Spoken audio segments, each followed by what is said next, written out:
Hi you guys, welcome back to my channel. In today's video, I'm going to be helping you with my tips for dealing with bleeding clients during your microblading sessions. Of course, I'll start by saying that microblading is not the best technique for bleeders, but sometimes you don't know that someone's going to bleed before you begin a session. And I really want to help you guys because no one shared this with me when I was a new artist on what to do when this happens. So you want to address your technique early and make sure that your technique is strong. At the first sign of bleeding, you want to make sure that your blade is at the proper needle angle, that you're working at the right depth, and that you're stretching the skin super tightly like you see Ashley doing here in this video. Stretch is so important to making sure that you get nice, crisp, clean lines that aren't too deep. So if you notice that this is happening to a client and you're not regularly dealing with bleeding, as you shouldn't with microblading, then you know that it's got something to do with that particular client, and you want to really make sure your technique is on point. So you'll notice here that Ashley is completing her first pass after numbing, and this is the client who's here for a touch-up. So in this case, we didn't necessarily have bleeding in the first session. She had pretty good retention for one microblading session, but you'll see pretty quickly here as we move along the brow and stretching continues that there is bleeding that is popping up here. And it isn't just pinpoint bleeding. Pinpoint bleeding might be okay, but this is actually like legitimate bleeding. So when you see this happen, you need to take several steps to prevent it from affecting your results. My second tip for you when dealing with bleeding skin is to work quickly and efficiently. No wasted time here. I don't want you to rush, but you definitely should not spend time really just going really slow and admiring every stroke and making small talk with your client, because you want to get out ahead of the bleeding. And anytime you're working with skin, you want to get in and get out and do what you need to do. The less trauma, the better. So when you notice the bleeding, you really want to focus on making sure you're being efficient. So why do you need to be worried about bleeding? Well, bleeding can cause lots of scabbing and bad retention. Bleeding can dilute the pigment, again, bad retention, and make it really hard for you to see and do a good job. Now, my third tip for you is to mask. Mask well and mask often. So take that pigment, sometimes called a pigment push, really rub that into the strokes. That's going to help you get good retention no matter what, but it's also going to help stop the blood flow if you have any.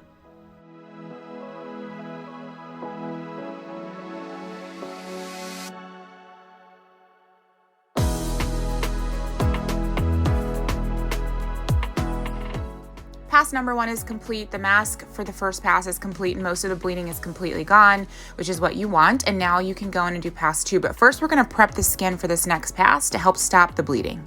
My fourth tip for you is going to be to apply a secondary numbing that has epinephrine in it that helps stop blood flow between the passes. I love ultra duration, never found anything that works as amazing as this does, so that is something I swear by, but you're going to want to use that because it helps stop blood flow before you go back into the skin. And as you can see here, the blood is beginning to pool while it sits. It's just doing its job. It's not something that you need to be worried about. This would obviously be concerning if you let this sit while you were actually working, but this is really just a result of the ultra duration doing its job. So I want to share with you guys an entire second pass here. And as you can see, the bleeding is going to continue. So I will share the rest of the tips at the end of the video. But during this part of the pass, I want to share with you guys some of the things that can cause bleeding, because I would usually take advantage of this opportunity while I was working with my client to go over the things they were supposed to do to prep and some of the things that they could be doing or using that could be causing this bleeding to take place in an attempt to stop it from happening again. And also I would discuss some of the techniques that would be options for them in the future that don't cause bleeding or have less of a risk. Based on my clientele, the number one reason people bleed is they are using retinol, retin-A's, or any kind of harsh skin products like acids for acne, anti-aging. So we need to stop those at least 2 weeks before their appointment. The next big one is our blood thinners. So maybe they're taking prescription blood thinners, or they're using ibuprofen every day, vitamin E, things that can cause your blood to thin. Some of those things are optional. Some of them are prescribed by a doctor, and they should be letting you know that before they show up for the appointment. So this isn't an issue, but sometimes they don't. Of course, we're not medical professionals, so I can't tell them not to take it, but it would mean that they're not candidates for microblading in the future. Sometimes people bleed for reasons that are out of their own control. Luckily for you, these reasons are things that you can anticipate. So they have really thin skin, maybe your elderly clients, their genetics, they just know when they come in that they're gonna bleed, or redheads, and in those cases you anticipate them and you recommend a different technique. Almost 100% of the time, machine work, powder brows, is going to solve this problem because it's much more gentle and doesn't cause bleeding. Of course, if you're watching this video and you don't have any other techniques, you can still get pretty good microblading results if you use the techniques in this video.